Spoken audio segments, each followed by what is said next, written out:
Bonsoir à toutes et à tous. Voilà, on se retrouve dans ce studio pour clôturer cette année 2024. Avant de vous retrouver en direct dans l'actu l'année prochaine, nous vous proposons ce soir un best-of, les meilleurs moments du journal avec toute la rédaction, des reportages, des duplex, des interviews et même quelques rires. Et je vous retrouve juste après. Très attendue, la nouvelle bretelle d'autoroute Monaco-Est voit le jour. Un véritable enjeu pour fluidifier le trafic. Cette sortie permettra de désengorger l'autoroute A500 et le tunnel de Monaco. Un accès supplémentaire pour tous les pendulaires qui se rendent dans la principauté. Il y a tous les jours 45 000 personnes qui viennent de France pour travailler à Monaco. Ce qui est très important pour le département des Alpes-Maritimes. La zone d'emploi de Menton a un des taux de chômage les plus bas de la région Provence-Alpes-Côte d'Azur. Et pour Monaco aussi, parce que ça permet à l'économie monégasque de tourner, de créer des richesses, de créer des emplois et d'avoir une croissance économique importante. L'activité économique de Monaco est très dynamique et se développe continuellement depuis des années, augmentant le nombre d'automobilistes. Cet nouvel accès est donc un soulagement pour les villes limitrophes de la principauté. La cathédrale de Monaco s'est transformée en une véritable salle de concert. Non sans émotion, le chanteur Patrick Fiori s'est reconnecté à ses racines, l'Arménie. L'occasion pour lui d'adresser un message de soutien à ce peuple, parfois oublié. C'est un peu la chanson qui m'a fait découvrir mon histoire. On est des millions à regarder ce génocide dans la tête, ces actes qui sont atroces, mais on essaie de se relever avec le sourire et avec la dignité. C'était l'effervescence cet après-midi pour le départ de la 92e édition du rallye Monte-Carlo. Plusieurs centaines de personnes s'étaient réunies sur la place du Casino, où elles ont pu profiter d'une séance d'autographes avec les pilotes engagés. L'occasion également de faire la photo officielle et de répondre aux questions de la presse. Cette course est la première du championnat du monde de rallye, une course mythique attendue par les fans, mais aussi par les pilotes. L'histoire de ce rallye est tellement longue et puis c'est quand même le rallye le plus connu. Je pense que quand on parle de rallye dans le monde entier, c'est souvent le nom Monte-Carlo qui ressort en premier. Et moi, en tant qu'haut alpin, c'est aussi celui qui m'a fait rêver tout petit de devenir pilote de rallye. Donc c'est vrai qu'à mes yeux, il est très particulier, il est unique et c'est toujours un plaisir d'être là. Ce matin, à l'église Sainte-Dévote, la fête a déjà bien débuté en principauté. Pour honorer la tradition, la messe et les chants ont été dits en monégasque. Un moment particulièrement fort pour certains habitants. Pour eux, ce sont avant tout les souvenirs qui refont surface. Une journée spéciale où être absent reste impensable. C'est vrai que c'est quelque chose de très très fort, d'autant que dans l'après-midi j'ai un petit moment d'intimité entre guillemets avec les reliques, puisque évidemment il faut les récupérer quelques heures avant et se préparer pour ça, mais c'est vraiment quelque chose qui me touche beaucoup. Faire de nouveau arriver l'eau dans une maison isolée, voici la nouvelle mission que s'est donnée l'association Mission Trekker. Depuis 3 ans, ces bénévoles viennent en aide aux sinistrés de la tempête Alex. On a les 2 tronçonneuses sur batterie. Est-ce qu'on prend les batteries supplémentaires? J'ai une batterie en rap dans le sac et il y a l'autre qui est sur la table. Ça c'est bon. Ici, le captage d'eau a été emporté par la puissance de la tempête. Une mission très compliquée. Afin de recevoir l'aide de 50 bénévoles le lendemain, les trekkers débroussaillent au maximum le chemin. Et pour amener le matériel sur place, ils reçoivent de l'aide venue de l'air. Les 100 premiers mètres, on va arriver là. Et pour l'héliportage, on peut le faire ici.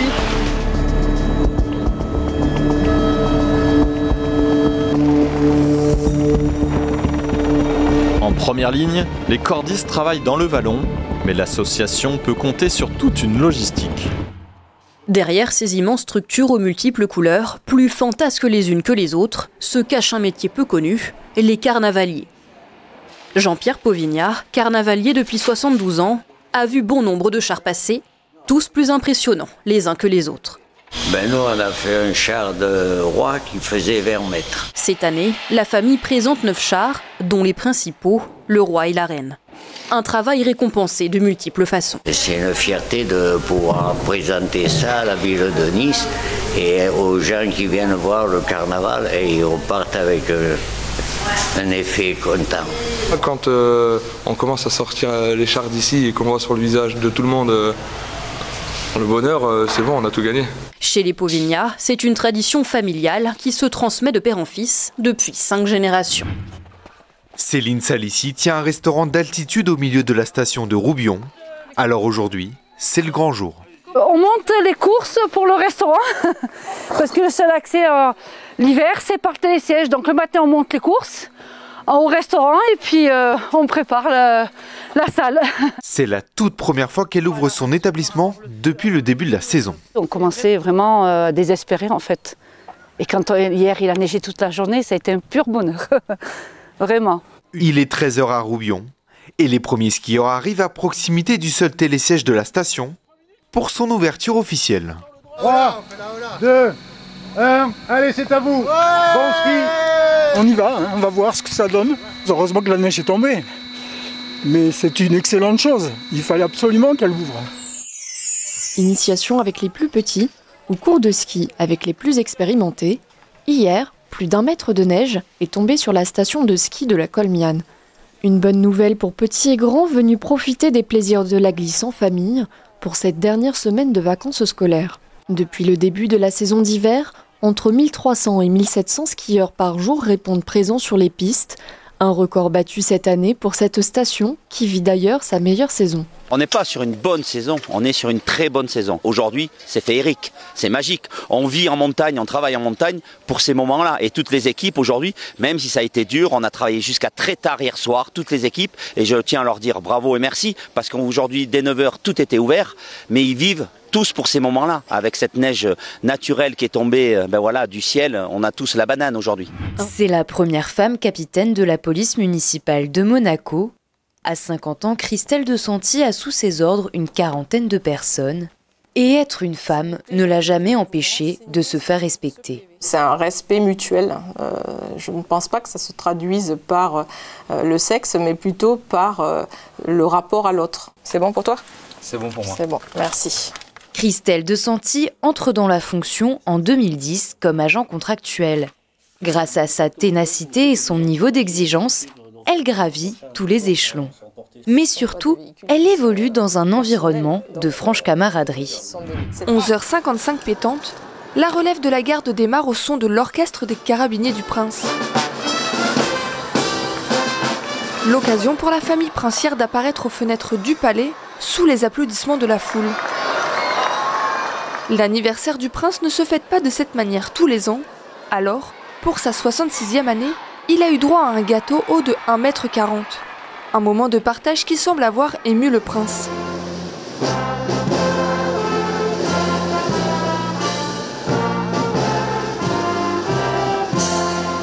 Celle-ci s'est même offert un bain de foule, notamment avec les élèves des écoles de la principauté. Plein d'élèves sont venus, il n'y en a pas un qui n'a pas voulu venir. Et puis je vois le peuple monégasque aussi est venu, les résidents, les fonctionnaires de l'État. Donc je trouve que c'est un bel élan. Et d'ailleurs j'ai vu que le prince était très ému. Et ça m'a fait plaisir qu'on lui ait fait plaisir. Après plusieurs centaines de serrages de main, son Altesse Sérénissime et sa famille ont salué une dernière fois la foule avant de retourner à l'intérieur du palais. C'est un endroit unique en Europe. Cette réserve naturelle abrite des espèces que nous avons perdu l'habitude de rencontrer. Pour partir à leur recherche, rien de mieux qu'en calèche. On récupère des animaux qui viennent de parcs animaliers, principalement, de zoos, de choses comme ça, et on les ramène ici. Ici, on leur réapprend à devenir sauvages. Nous sommes partis depuis quelques minutes seulement, et nous tombons nez à nez avec un troupeau de bisons. Une 40aine de bisons enchantent cette réserve naturelle, et ils font un effet un peu particulier aux visiteurs. On dirait qu'elle nous regarde d'un œil. Nous quittons la calèche pour continuer ce safari en raquette. Nous retrouvons Julie. Cette guide naturaliste fait explorer aux visiteurs ce lieu depuis près de 6 ans. Donc là, on va s'approcher du groupe des chevaux de Przewalski.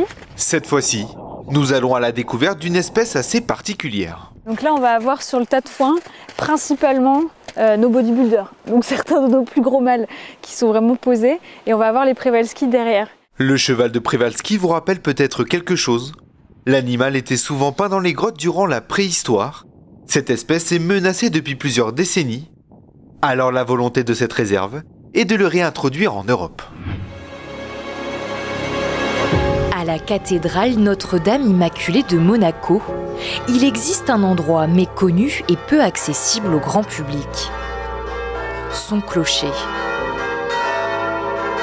Le premier clocher est ancien, ça date de 1641. C'est une petite cloche qui annonçait la fin de la domination espagnole sur la principauté. À l'époque, le clocher ne servait pas seulement à sonner l'heure de la messe, il annonçait aussi les réunions publiques et les dangers. Pour y accéder, il faut monter une centaine de marches. Une ascension réalisée chaque jour avant l'apparition de la mécanisation. Une des spécificités des cloches de Monaco, certaines portent le nom des membres de la famille princière. Chacune cloche du monde a un nom, prénom, a eu un baptême, donc une bénédiction, et a des dédicaces comme celle-là. Régnier III, qui est le parrain, et Grazia de Monaco, Grâce de Monaco, qui est la marraine de la cloche. Mégots, verres ou encore canettes, accompagnés du prince Albert II, petits et grands étaient présents aujourd'hui pour ramasser les déchets lors du cortège jusqu'à la Turbie. Parmi eux, les écoliers de Monaco, de Beau Soleil, mais aussi d'anciens athlètes olympiques monégasques. L'occasion pour eux de se remémorer de bons souvenirs autour d'une noble cause. J'ai fait les Jeux Olympiques en 2012 à Londres et c'est vrai que c'était une sacrée préparation. Ça fait partie vraiment d'une valeur olympique, c'est hyper important, on en parle de plus en plus mais encore pas assez, on trouve encore trop de déchets, de mégots et c'est vrai que c'est bien d'en parler, notamment pour les plus jeunes. L'Olympians Clean Up, une manifestation qui permet avant tout de sensibiliser les plus jeunes au ramassage, au recyclage et à l'écologie. C'est un bruit qui fait frissonner les plus grands joueurs de la planète. Rien ne va plus. Au casino, la valse des jetons sur un tapis est une mélodie entraînante. Axel Barilaro est croupier au casino de Monte-Carlo depuis 8 ans. S'il vous plaît, monsieur. Merci. Et 20 cheval, 100, 200, 340. Il est actuellement en train de finaliser sa formation. Dernière étape pour ce monégasque, apprendre les rouages de la roulette européenne. Le jeu est complexe dans la façon dont il est joué. En fait, c'est un jeu qui est beaucoup joué avec des annonces qu'on doit prendre à l'oral, comprendre, changer sur des jetons que les clients vont nous donner et ensuite placer sur le tapis, retenir sans se tromper et faire ça pendant que la boule tourne. Donc on a très peu de temps pour agir correctement sans se tromper. Donc c'est pour ça que la formation est un peu plus longue et un peu plus complexe que les autres jeux qu'on peut apprendre auparavant. Avec 1820 places réparties sur 15 niveaux, le parking des Salines devient le plus important de la Principauté. Situé à l'est du pays, sur l'axe très fréquenté de la Moyenne Corniche, il a pour but de désengorger le centre-ville. Ce parking entre dans le plan de mobilité lancé par le gouvernement, avec comme objectif de diminuer de 20% le trafic routier horizon 2030. C'est un parking qui est un outil clé pour la mobilité en Principauté. Il se situe en entrée de ville. Il y a trois entrées-sorties, notamment une qui permet de sortir directement sur la Moyenne Corniche et d'entrer par le tunnel Albert II, ce qui fait que vous êtes directement à l'entrée de Monaco dans le parking et très rapidement garé. Le dispositif est complété par la galerie des Salines, ce qui permet notamment aux travailleurs de Fontvieille d'accéder en 10 minutes à pied à Fontvieille.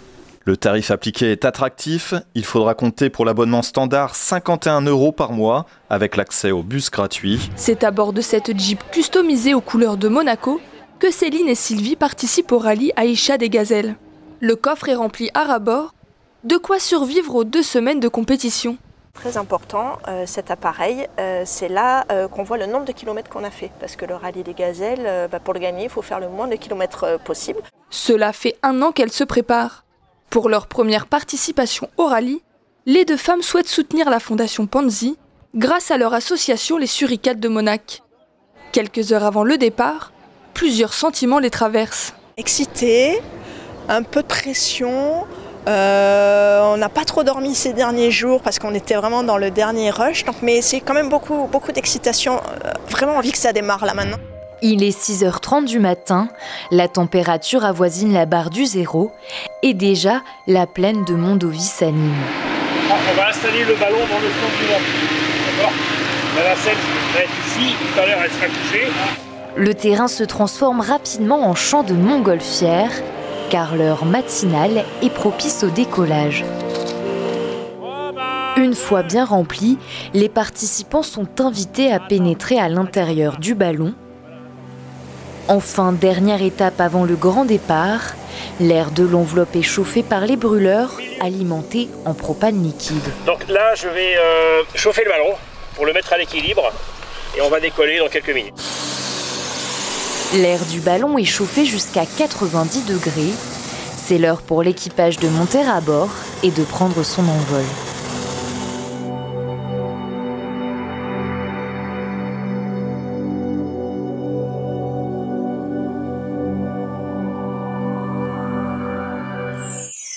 Qui dit 1er mai, dit l'achat de son traditionnel muguet blanc. Dès ce matin, place de la Condamine, les fleuristes étaient les premiers à être sur le qui-vive. Maman, mari ou même petits-enfants, pas question pour eux de rater ce rendez-vous annuel. Tous savaient déjà à qui les offrir. C'est pour madame. Toutes les années, au 1er mai, on y apporte le muguet. Il paraît que ça porte bonheur. C'est pour ma grand-mère qui habite à Monaco. C'est du bonheur et c'est l'amour qu'on a pour elle.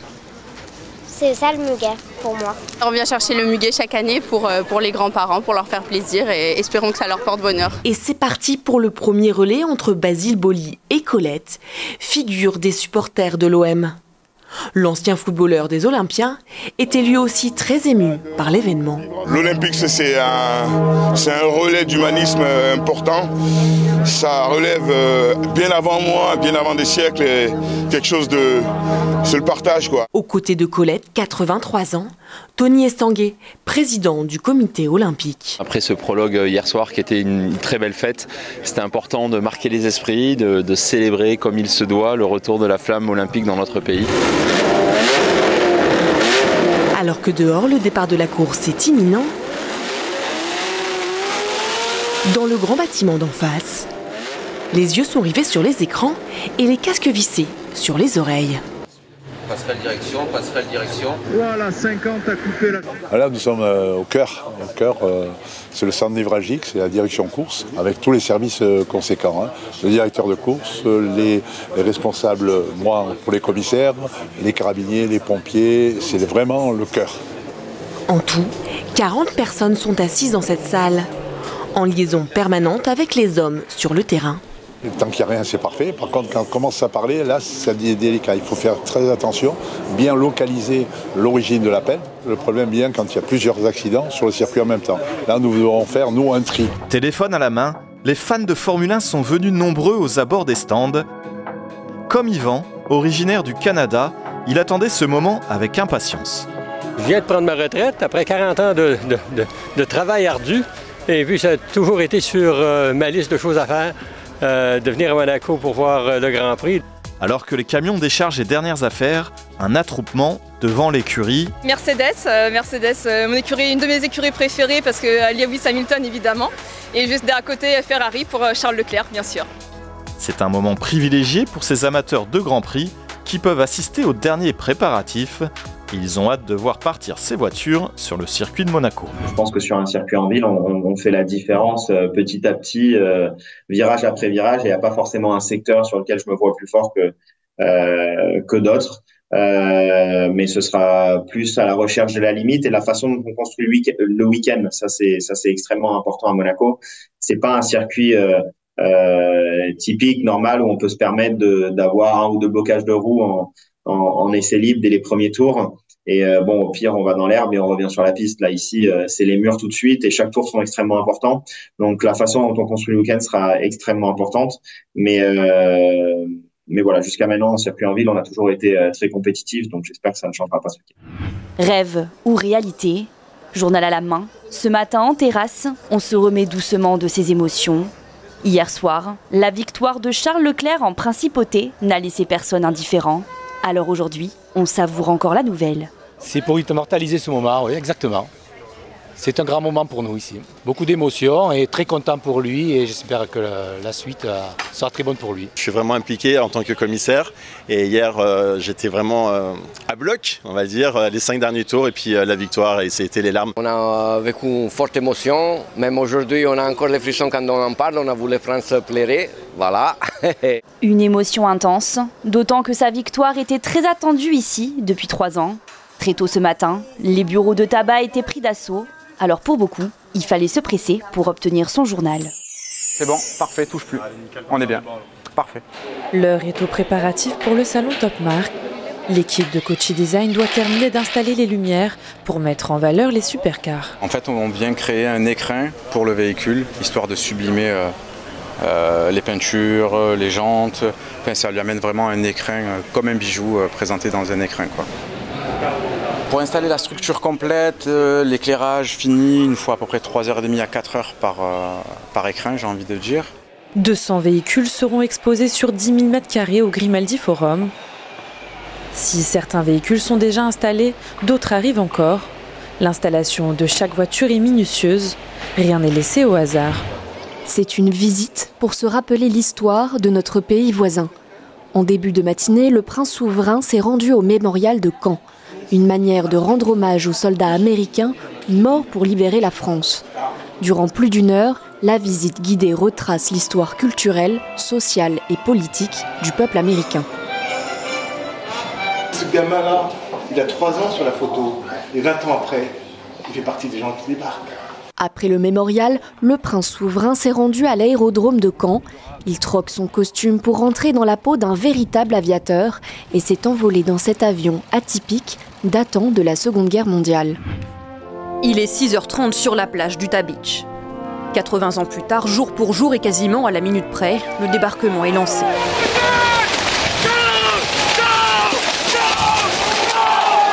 En quelques secondes, 150 hommes prennent d'assaut cette plage normande, avec un seul objectif en tête. Le plan, ça va être de prendre la plage. Parce que les Allemands sont en face de nous, là, et on est de la 4e division d'infanterie américaine, et en fait, on est appuyé avec le 2nd Naval Beach Battalion, on doit prendre la plage d'Utah Beach. D'accord, ouvrir les plages pour faire jonction avec les parachutistes qui vont nous rejoindre sur la plage. Une reconstruction grandeur nature du débarquement survenu le 6 juin 1944. En face, ce ne sont pas des Allemands, mais une foule immense de spectateurs qui les attendent. Applaudissements et poignées de main. Après avoir assisté à leur défilé, le prince Albert II a rencontré une vingtaine de vétérans, un moment symbolique pour le souverain qui salue l'esprit de sacrifice de ses anciens combattants. C'est toujours incroyable de pouvoir les écouter leur histoire et puis de les remercier surtout et de leur rendre hommage, qui ont tellement donné pour que nous soyons là aujourd'hui. Elle n'avait pas brillé en principauté depuis 1968. Alors pour son grand retour, Monaco lui a réservé un accueil des plus chaleureux. La flamme olympique a sillonné les rues de la principauté pendant près de 30 minutes. Et qui de mieux que Charles Leclerc pour donner le coup d'envoi, tout près du port Hercule. Et c'est tout un symbole pour celui qui a remporté le Grand Prix de Monaco le 26 mai dernier. C'est un grand honneur pour moi de pouvoir porter la flamme olympique ici, en plus ça dans mon pays natal ici à Monaco, donc très très fier. Après Charles Leclerc, c'était au tour de la skieuse Alexandra Coletti de s'emparer de la flamme sous les regards joyeux des petits et des grands, des étoiles plein les yeux. Ça a été vraiment magique, vraiment du début jusqu'à la fin, après avec tous les enfants qui nous criaient, c'était vraiment une très très grande émotion, une très grande fierté de pouvoir porter la flamme. Il est 14h29, devant la statue de Malizia, le prince Albert II attend sagement avec la torche, aux côtés de la princesse Charlène, sous les acclamations du public, un geste symbolique et fort en émotion. La torche du prince s'enflamme, son Altesse Sérénissime prend le relais de Rudy Rinaldi, en compagnie de son épouse la princesse Charlène. Ils débutent leur périple. C'est un aboutissement, on n'osait pas trop y croire. Moi, je n'avais pas postulé au départ pour que la flamme vienne à Monaco, parce que je savais qu'il y avait beaucoup de communes françaises qui voulaient avoir la flamme, donc ce n'est que tardivement que j'ai pu, grâce à une conversation que j'ai eue avec Tony Estanguet, de voir si c'était possible. Marchant côte à côte, le prince et la princesse s'avancent jusqu'à la place du Palais. Arrivant sur le tapis rouge, l'hymne olympique retentit. Le drapeau olympique est également hissé dans le ciel monégasque. Ce sont des images que l'on ne veut jamais cesser de voir. Au large de Monaco, de nombreux animaux marins se côtoient à la surface. Du petit poisson lune au gigantesque rorqual commun, la faune marine de la Méditerranée est exceptionnelle. Plus tôt dans la matinée, ce groupe de vacanciers embarque dans ce voilier avec pour seul objectif en prendre plein les yeux avec les cétacés. 12 espèces dans l'ensemble de la Méditerranée et il y en a 7 dans votre quartier. C'est-à-dire que plus de la moitié des espèces de Méditerranée se retrouvent ici dans le sanctuaire Pélagos. Le navire est parti depuis quelques minutes seulement et les premiers frissons surgissent. C'est plutôt des morceaux de bois, des troncs d'arbres en fait qui proviennent de la terre, hein. Ils ont été rapatriés là par les rivières, donc fausse alerte. Mais cette fois-ci, l'alerte est bonne. Il vient de plonger. Tout un banc de dauphins bleus et blancs surgissent de la Méditerranée. Bien que la Grande Bleue soit leur garde-manger, ces animaux marins font face à la forte pression du trafic maritime et à la pollution. C'est un moment rare auquel le public d'hier soir a eu la chance d'assister. La naissance de 2 nouvelles distributions de la mégère apprivoisée des ballets de Monte-Carlo, créée il y a presque 10 ans jour pour jour par Jean-Christophe Maillot. On va pas montrer le ballet en entier, mais on va leur montrer quelque chose qu'on ne voit pas en général en spectacle, c'est-à-dire comment on travaille avec les danseurs en leur présentant ce qu'on appelle distributions différentes, c'est-à-dire sur les mêmes rôles, 2 danseurs différents qui vont interpréter de manière très différente le même ballet.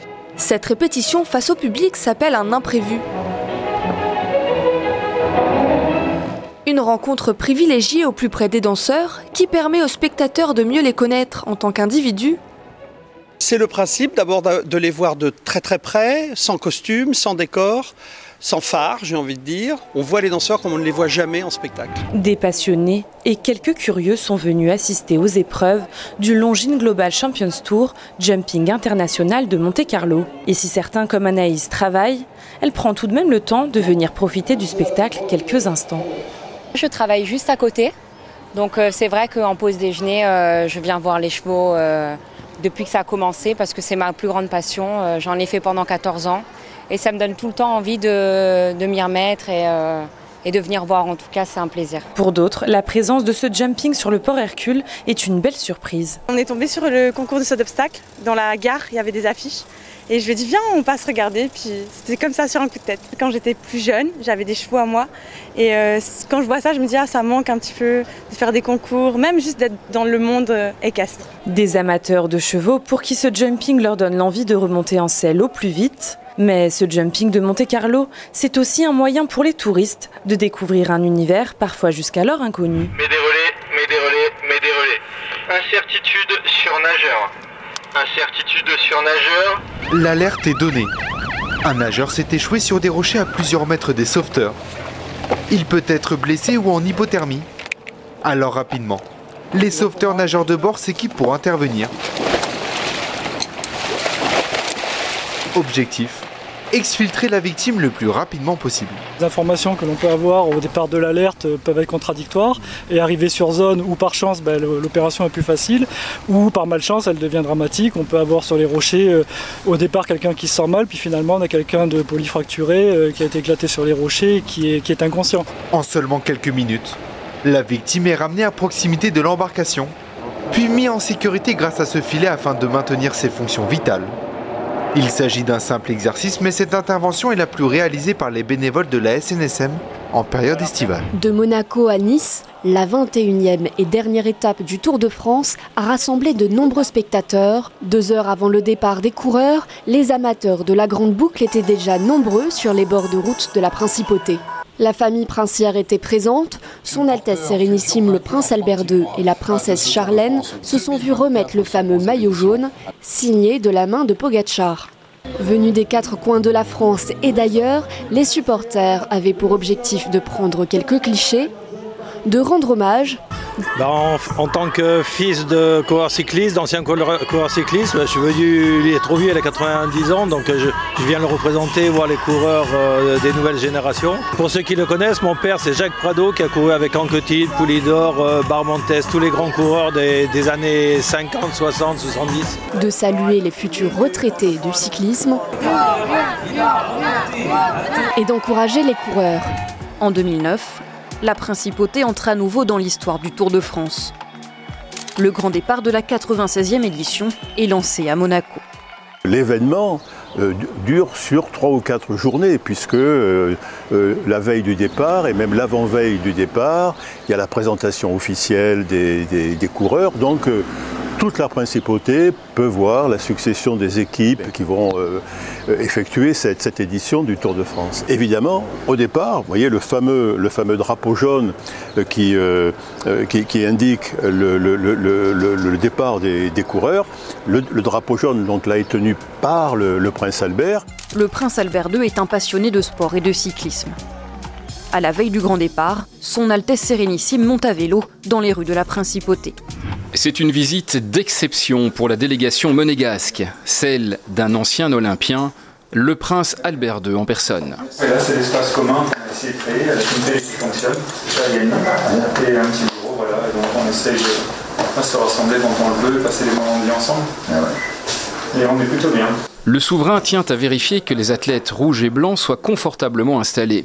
Comme de nombreux observateurs, il est intrigué par les lits en carton qu'il testera en personne. Là, je trouve que, que tout est fait pour que le séjour et la préparation des athlètes, puisqu'il y a des centres d'entraînement aussi, et que tout soit fait pour que les athlètes se sentent le mieux et se préparent le mieux possible et puissent aussi avoir des rencontres et des moments de partage qui sont aussi qui font partie de l'expérience des Jeux. Après une semaine à Amiens, Lisa retrouve la capitale et le village olympique. Le village est un peu plus tranquille depuis qu'on est revenu parce qu'il y a des délégations qui sont déjà parties. Donc on est bien, on est en forme et à quelques heures de la course, j'espère que ça ira bien. Si l'incertitude qui règne autour de la qualité de l'eau de la Seine oblige les organisateurs à s'adapter, ce matin, l'entraînement a été autorisé, contrairement à mardi où la qualité de l'eau avait été jugée non conforme. Mais alors, départ du pont Alexandre III ou du stade nautique de Vers-sur-Marne, aucune importance pour Lisa Pou.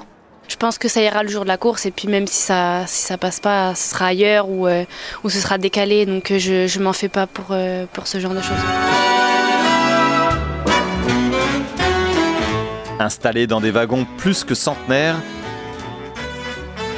les passagers peuvent profiter de ces superbes paysages. Un voyage hors du temps. C'est vraiment très agréable. On va à une vitesse tranquille. On fait un petit retour en arrière. On regarde comment étaient fabriqués les trains à l'époque. Avec la cheminée qui fume, les odeurs, le paysage, le train qui va pas trop vite. On a le temps d'admirer. Au départ de Puget-Théniers, ce train historique trace sa route dans ce paysage de montagne. Un premier arrêt, la cité fortifiée d'Entrevaux. Les couleurs sont souvent pastel et le trait toujours vif, à tel point que les formes s'effacent souvent au profit de la lumière. William Turner, maître de la peinture anglaise du 19e siècle et paysagiste hors pair, est exposé depuis le début de l'été au Grimaldi Forum. Ça reflète le travail de toute une vie, son travail sur la lumière, son parcours et le fait qu'il ait vraiment voulu être plongé au milieu des paysages. C'est envoûtant. J'aime bien le dégradé des ocres jaunes, rouges, ces couleurs. Je trouve qu'elle est très très complète et qu'il y a beaucoup de choses. L'exposition retrace le parcours de cet artiste à travers ses voyages en Angleterre et en Europe continentale, grâce à un prêt exceptionnel de la Tate de Londres. En miroir, des tableaux et des œuvres d'artistes contemporains viennent compléter la rétrospective. Hugo est enfin prêt. C'est l'heure du grand saut. Pendant plusieurs minutes, il est plongé en plein cœur du métier de scaphandrier, qui consiste à opérer tout type de travaux au fond de l'eau, à la surface. Le surveillant est en communication constante avec le scaphandrier. Va pas plus loin, ça va un peu de mou. Et va pas plus profond. Une quinzaine de minutes plus tard, Hugo remonte à la surface. Ce n'est pas la première fois qu'il est plongé dans le rôle d'un scaphandrier, mais c'est toujours une sensation assez particulière pour lui. C'était génial, c'est mon élément, donc j'adore être dans l'eau. Et c'est passé trop vite. La formation de ces élèves scaphandriers va se dérouler sur 6 mois. Mais dès la semaine prochaine, chacun d'entre eux devrait déjà être autonome. un premier palier dans leur formation avant de connaître d'autres sites d'entraînement. Le titre est sans équivoque. Installé au rez-de-chaussée du ministère d'État, l'exposition Monaco libérée est le résultat d'un travail minutieux qui nous plonge 80 ans en arrière, lors de ce jour et de ces mois décisifs pour la principauté. Après maints dépouillements, ce qui est très chronophage, mais la matière s'est révélée immensément riche malgré des zones d'ombre qui subsistent parfois sur certaines journées. Le début, c'est évidemment le 3 septembre, mais aussi les 19 jours qui l'ont précédé. Ces 19 jours entre le débarquement de Provence et la libération de la ville. Pour citer le journal sur lequel on s'est appuyé pour constituer cette exposition, du docteur Drouard, du 15 août au 3 septembre, la principauté était véritablement en guerre. À ce moment-là, le prince régné quitte même le palais et finit par s'engager dans l'armée française pour prendre part à la campagne d'Alsace. À travers des photos, des cartes, des documents inédits, l'exposition permet aux spectateurs de mieux comprendre cette période. Au pied des pins, le camp militaire installé hier a été inauguré en présence de son Altesse Sérénissime le Prince Albert II et de Bradford Hicks, petit-fils du général Frédéric, qui a aidé à la libération de Monaco.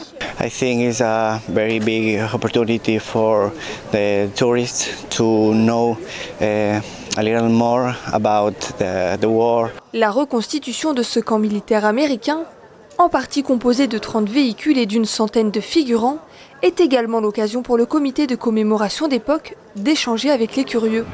Les pylônes du centre de radiodiffusion de Roumoul font partie intégrante du patrimoine de ce village. Radio Monte-Carlo célèbre le 50e anniversaire de sa mise en service. Une date importante qui lui a permis pendant des années d'émettre en ondes longues et d'étendre sa diffusion. Le challenge, c'est de trouver un endroit sur le territoire d'où on puisse couvrir Paris. Donc ce challenge est confié au directeur technique de Radio Monte-Carlo, Lucien Alavena, papa. Il identifie le plateau de Valençol comme étant une très bonne zone pour la propagation en radio. Juillet 74, tout ceci se met en route, RMC couvre Paris. La stratégie qui avait été imaginée est gagnante. Ça a doublé, un peu plus que doublé l'audience, c'est-à-dire que dans la période dorée 74-81, RMC passe de 6-7% d'audience à 13-14%. À l'occasion de cette commémoration, le prince souverain était présent pour célébrer ce 50e anniversaire.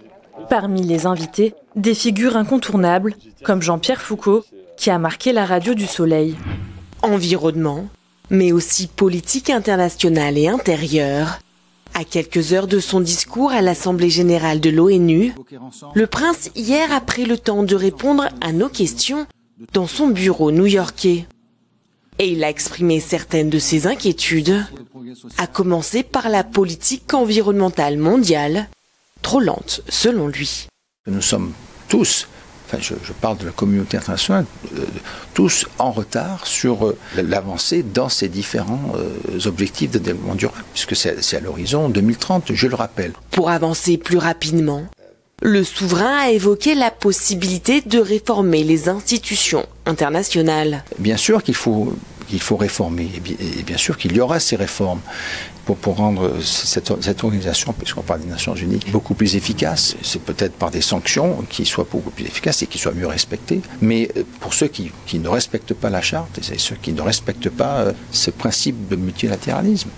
Mais j'ai bon espoir que nous allons y arriver, parce qu'il y a une vraie prise de conscience et une vraie volonté d'accélérer ce changement. Enfin, quand on lui demande si les bouleversements politiques de ces derniers mois en principauté pourraient avoir un impact sur la voix de Monaco à l'étranger, sa réponse est sans appel. Non, absolument pas. La voix de la principauté est tout à fait respectée. On est un membre à part entière de la communauté internationale et on le fait à travers ces différentes participations à différents organismes internationaux. Des yachts d'exception dans le port Hercule, 120 super yachts s'exposent pour le plus grand plaisir des visiteurs. Une particularité de la principauté, seul salon dans le monde à proposer autant de bateaux monumentaux. Cette année, au Monaco Yacht Show, le nautisme se verdit. Une place importante est donnée aux innovations engagées vers les enjeux environnementaux. Sustainable Yachting Fuel, en quoi ça consiste? C'est la promotion de tous les biocarburants pour les yachts. Ça peut être pour les moteurs diesel, pour les moteurs essence et toutes les solutions qui existent pour réduire l'empreinte environnementale des yachts. Les visiteurs peuvent découvrir tout un ensemble de stands tournés vers la durabilité. Cela va du moteur, mais aussi à l'intérieur des bateaux. Cet engagement environnemental se ressent dans les éléments choisis par les propriétaires de yachts.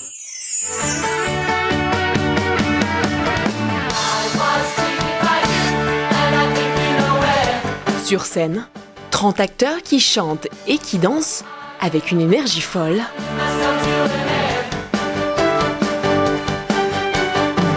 Et des tubes mythiques qui restent dans la tête.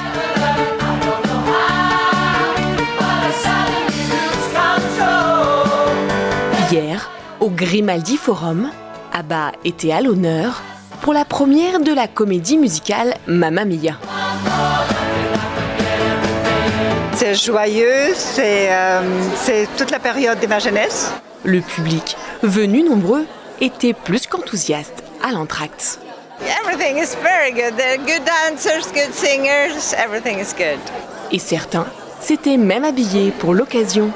La version anglaise, j'apprécie beaucoup, moi. Ah oui, moi aussi. Parce que les chansons en français, j'aurais pas trop aimé, donc c'est génial. Effectivement, c'est un casting 100% anglais qui a posé ses valises jusqu'à dimanche en principauté, une première.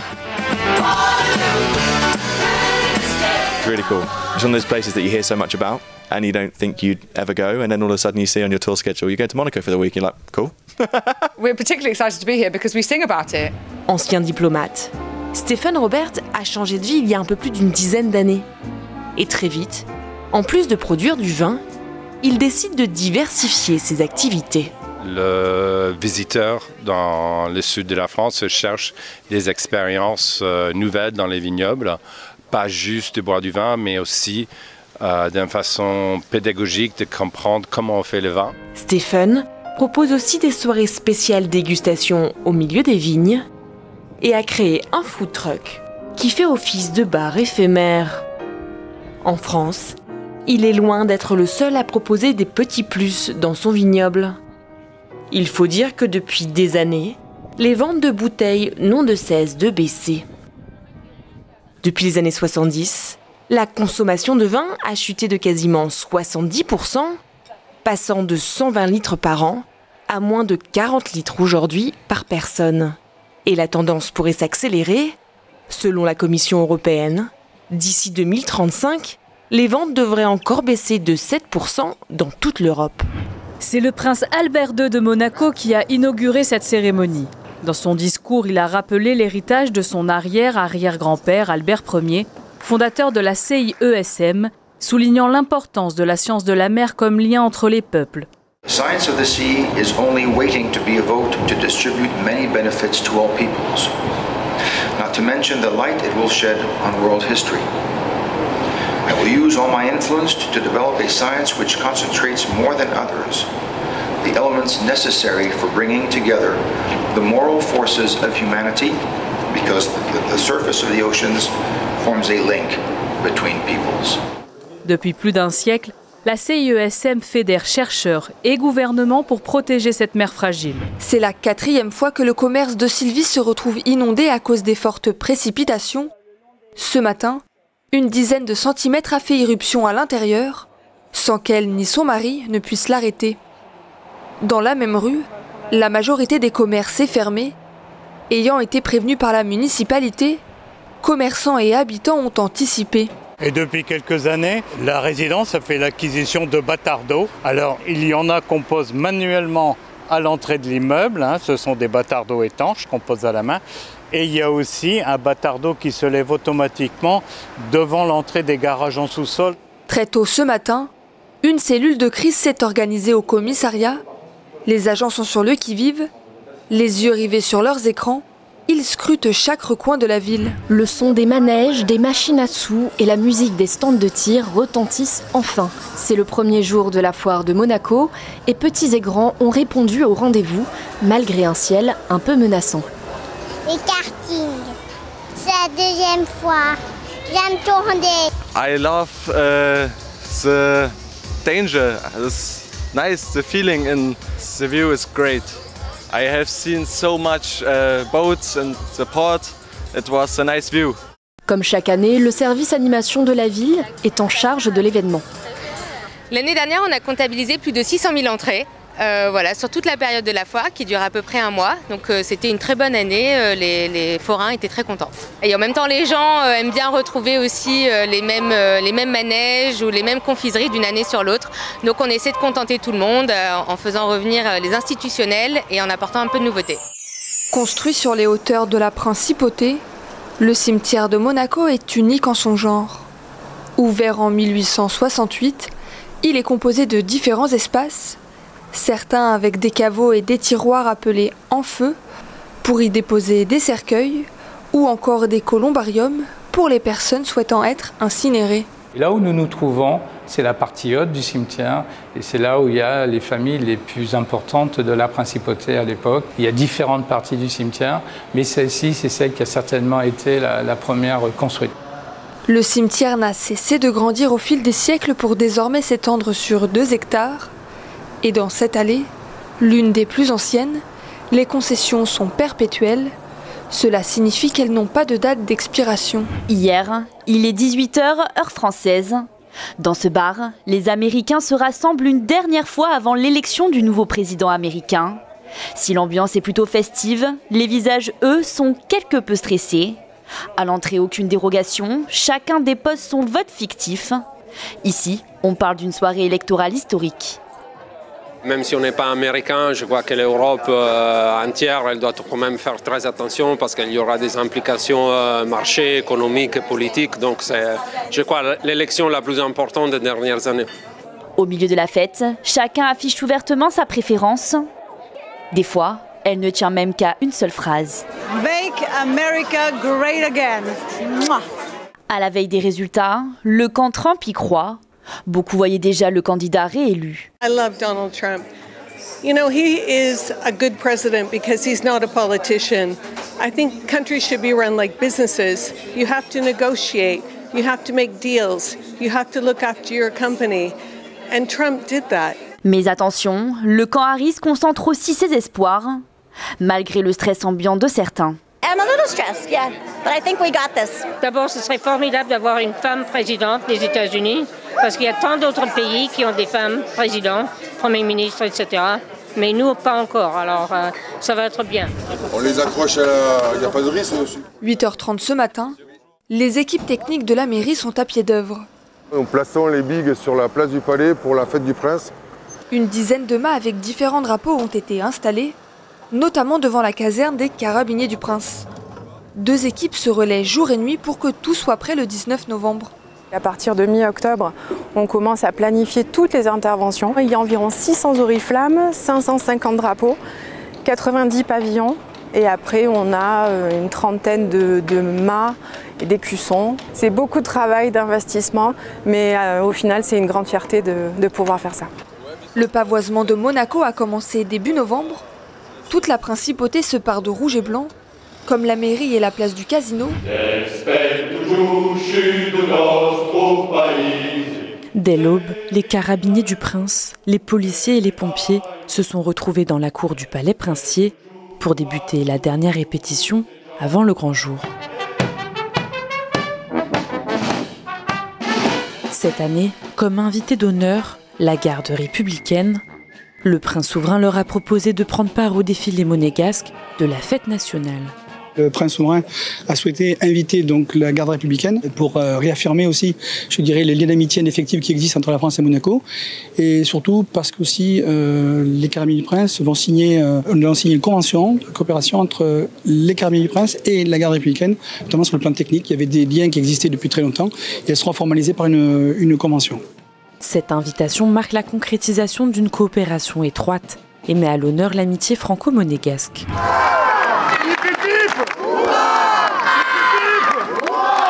Le traditionnel hurrah retentit à l'unisson en l'honneur du prince souverain.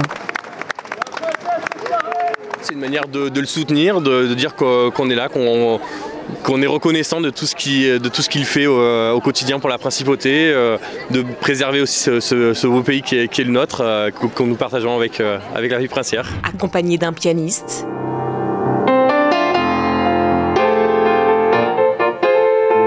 et de 10 choristes.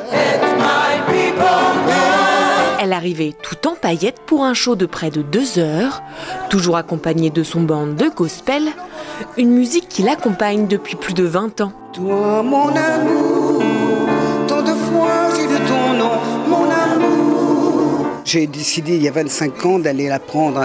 C'est une culture qui n'est pas la mienne. Je suis allée en atelier gospel, j'ai travaillé et j'ai appris à aimer et à l'interpréter. C'est une musique qui est particulière. Ça passe pas souvent à la radio. C'est une musique sacrée, les gens l'oublient. Entre ces succès qui ont ému la salle. Il est mort le soleil quand tu m'as quitté. Il est mort l'été. Au fond de ce bar de Manhattan, la bière se boit au petit déjeuner. Et les membres du club des supporters new-yorkais de Monaco ont les yeux rivés sur l'écran. L'ASM affronte le Havre. Le maillot là, le maillot 2 fois, 3 fois le maillot, non. On essaye de se lever. 7h du matin dimanche c'est un peu dur, mais tout ce qui est à partir de 10-11h jusqu'à 15h l'après-midi le plus tard possible, nous on y va et on regarde les matchs. C'est Damien qui a fondé cette antenne de supporters. C'est un mélange français, monégasque, fans de l'AS Monaco, enfants du pays, et aussi des Américains qui sont intéressés à Monaco en général et qui connaissent un peu moins le foot. Et si cette scène se déroule au Legend, c'est parce qu'à New York, ce bar est une institution pour les fans du ballon. Les étoiles de l'athlétisme ont défilé hier soir sur la scène du théâtre Princesse Grace, une soirée qui vient clore une année olympique chargée en titres et en émotions.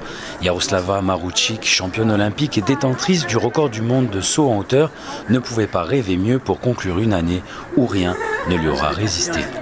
When I was a child, I cannot imagine that I will be here. I will receive this award, and now I'm here. But it gives me more motivation, and it gives motivation to work and be motivation to young generation. Premier Africain sacré champion olympique du 200 mètres, Letsile Tebogo a été lui désigné comme athlète masculin de l'année, une distinction qui récompense la saison incroyable du sprinter botswanais. 120 appartements et 10 villas surgissent de la mer. C'est un quartier entier qui transforme le visage de Monaco. Maretera ouvre ses portes avec 6 mois d'avance. C'est l'ingéniosité des équipes techniques de Maretera et en même temps notre capacité à leur dire à certains moments oui, à ce prix-là et dans ces conditions-là, non, pas comme ça. Si on a réussi à le faire, c'est parce qu'en fait on a réussi à se mettre tous ensemble autour d'une table avec cet objectif de vouloir bien faire. En accord avec une préoccupation environnementale, il inclut également la création de divers commerces et restaurants, un véritable atout pour la principauté. C'est un jour historique pour la principauté. Le prince Albert II, la princesse Charlène et leurs enfants ont été les premiers à fouler le sol du quartier Maretera. La famille princière a inauguré ce nouvel espace, une 8e extension en principauté qui permet à Monaco d'étendre son territoire de 6 hectares sur la mer. Un véritable succès inscrit désormais dans le règne du prince Albert II.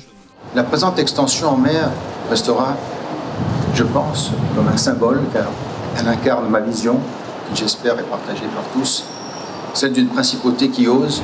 Station la plus haute des Alpes-Maritimes, Isola 2000 s'apprête à accueillir les vacanciers pour une nouvelle saison hivernale.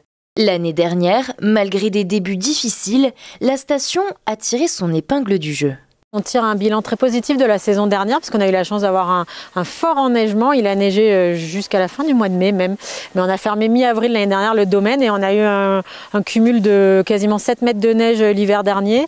Cette année, les réservations sont déjà encourageantes. Mais pour lancer la saison, il faut de la neige. Cette année, on n'a pas encore la neige suffisante pour ouvrir tout le domaine, mais on va quand même réussir à ouvrir en temps et en heure sur une partie du domaine. Alors, pour séduire les visiteurs, Isola 2000 n'hésite pas à diversifier son offre avec des activités pour toute la famille. Une démarche qui lui a valu le label Family Plus. Des visages émerveillés devant la crèche de Monacoville. Comme ses visiteurs, chaque année, Monaco attire plus de 200 000 personnes durant les fêtes de fin d'année. Dans chaque ruelle du Rocher, des trésors bien visibles, comme cette crèche, symbole de la nativité de Jésus. Ça réchauffe le cœur de voir que tous ces centons et puis de pouvoir la mettre à que les personnes qui passent, les touristes, les locaux, voient cette crèche et disent « Ah bien, on maintient les traditions ». Le comité des traditions monégasques qui a justement pour but de montrer toutes les richesses de ce patrimoine à travers les petites ruelles du Rocher. Monacoville, c'est vraiment le cœur des départs de Monaco. Hein. Donc c'est là que beaucoup de traditions, toutes les processions se font ici. Hein. Donc c'est proche du palais, c'est vraiment une entité qui est pour nous quelque chose de très prenant au cœur. À quelques pas de là, en marchant sur ces pavés bien reconnaissables à la principauté, il faut aussi lever les yeux pour remarquer les plus petits détails, comme la Madone du Vœu, représentée par cette petite statuette regorgeant d'histoire. C'est parti pour une ascension de 12 minutes. Aucun confort dans l'hélicoptère, pas de siège, ni même de porte, mais une vue à couper le souffle.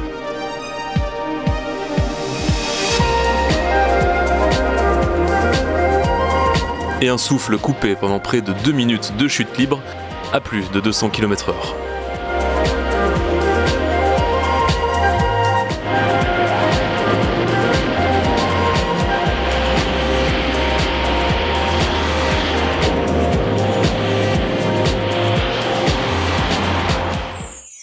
Et nous espérons que 2025 soit aussi riche que 2024. Au nom de l'ensemble de TV Monaco, un grand merci à vous tous pour votre fidélité. 2025 approche, ça y est, alors en avance, très bonne année à tous. Qu'elle soit heureuse et paisible. Bonne année.